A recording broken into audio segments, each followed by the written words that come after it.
So today we're going to do a short demo of some of the content we have in this build of Path of Exile 2. We're starting here at about level 11, which is around halfway through Act 1. Right away as Jonathan plays with the graveyard, you're going to notice the massive improvements we've made to the Path of Exile engine since 3.0 was released. Environments, characters, and items all use physically based rendering, which gives the whole game a realistic look. We have new main character class models with all new animations and completely new item base types. Most of these have physics for many of the little details, which makes them a lot more awesome.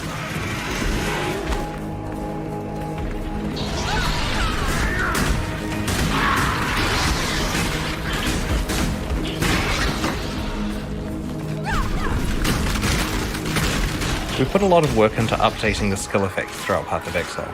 For example, when you fire a split arrow, you really feel the individual arrows because some stick in the walls and others bounce off realistically.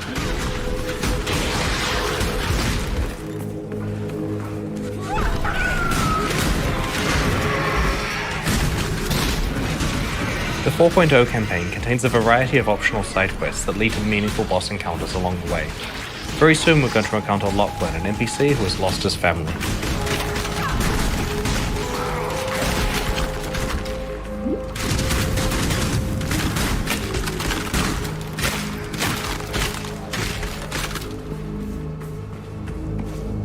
My family, where are they?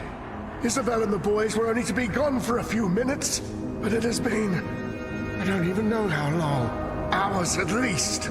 Days, weeks. What season is it? Stranger, I know we have just met, but I'm so worried about them. Around here, they could have fallen into a sinkhole or been choked by grave dust. Please, could you see to their safety?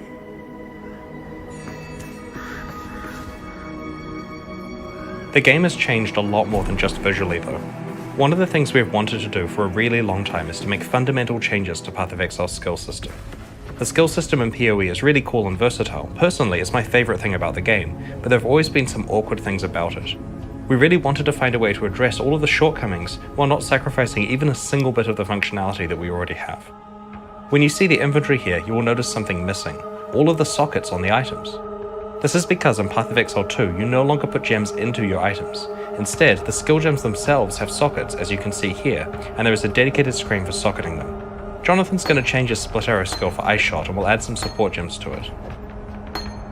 There are some really big advantages here. For one, every single item in Path of Exile 2 can be a 6-link. This is going to cause huge changes in how players design character builds. In the past, players didn't ever want to have more than one primary attack skill because they could only have 1 or 2 6-links on a character at most. Now, it's totally viable to have multiple powerful primary attacks. The thing I'm really happy about though, is you don't have to screw around with your gems all the time when you're changing items. Check out this bow here. The socket colors you get still come from your items, but now every single bow that drops will have exactly 4 green sockets. This means that we can swap this bow for this other one we have found, and we don't have to mess around with our gems. As we swap between the bows, we can see at a glance all the DPS values for our skills updating.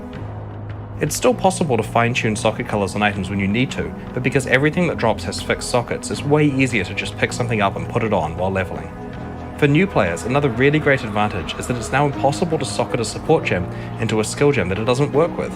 For example, this multiple projectiles gem can't be socketed into Leap Slam, but you can see with all the highlighted sockets that it will work with the other bow skills. Some of you will be wondering about skills like auras. A lot of the time in the old skill system, you'd throw a few gems together in a 4-link with few or no support gems. How can you do that when you have a limited number of active skill slots? The answer is meta gems. Meta gems are like super support gems that let you put multiple actives into them. For example, we want to run a few different auras on this character. We can put this proficiency gem into the character and load it up with auras. It even lets you bind a single key to enable all of the auras at once. Trigger gems like Cast on Crit are also meta gems, so this means you can put an entire Cast on Crit setup into one gem as one of your 8 6-links.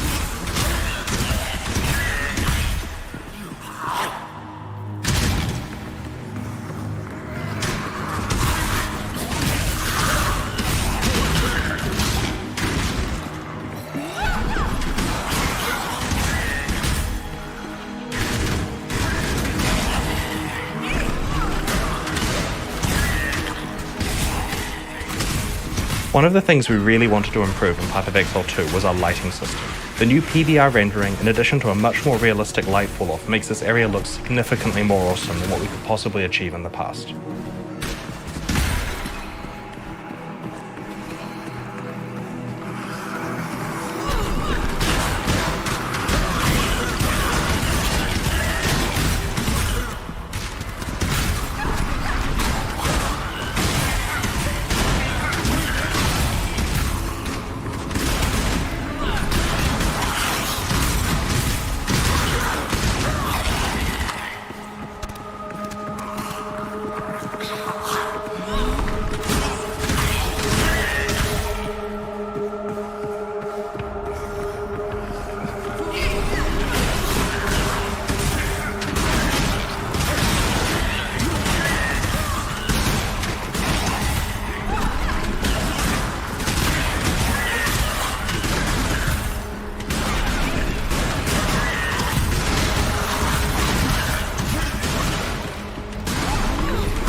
Please make them stop.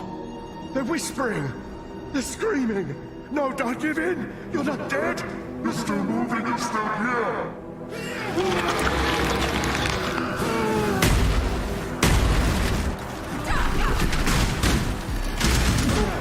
One of the things that's really exciting about creating an entirely new campaign is that we get to apply all of our boss creation skills to early bosses as well.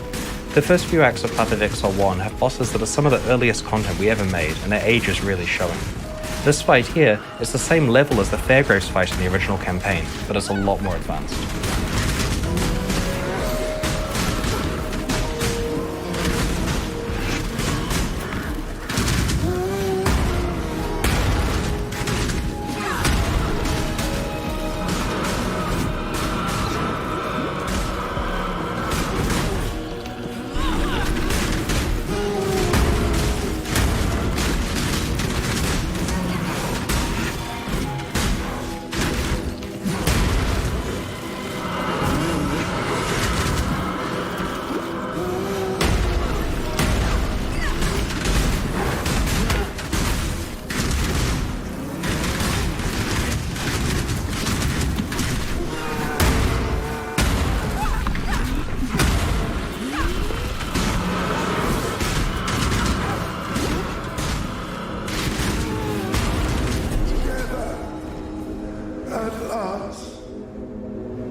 Learn to let go of your burdens.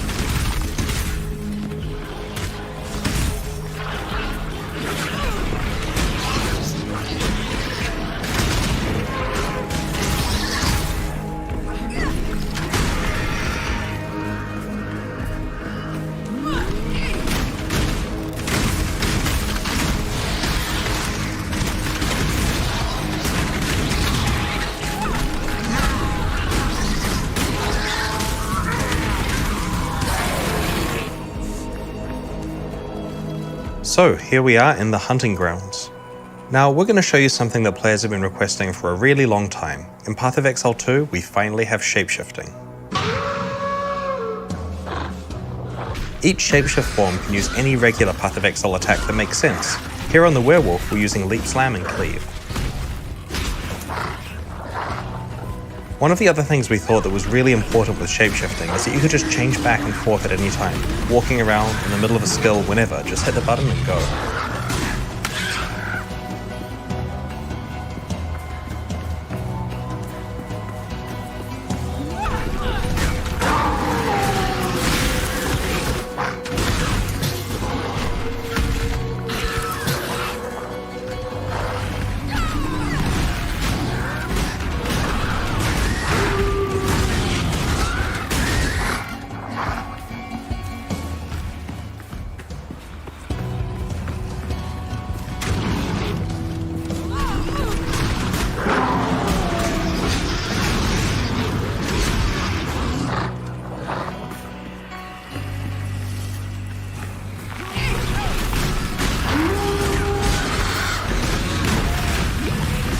One of the things you can see in this area is the new grass tech that we have.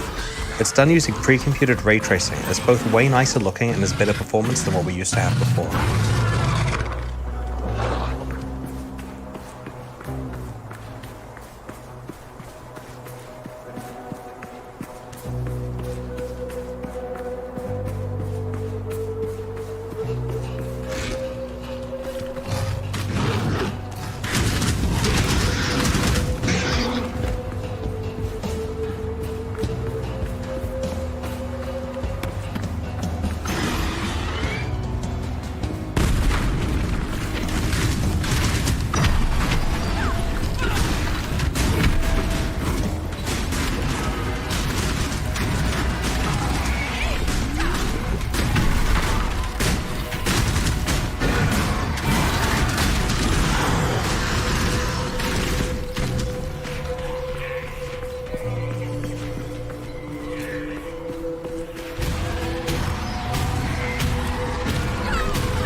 And that there is a small slice of Path of Exile 2.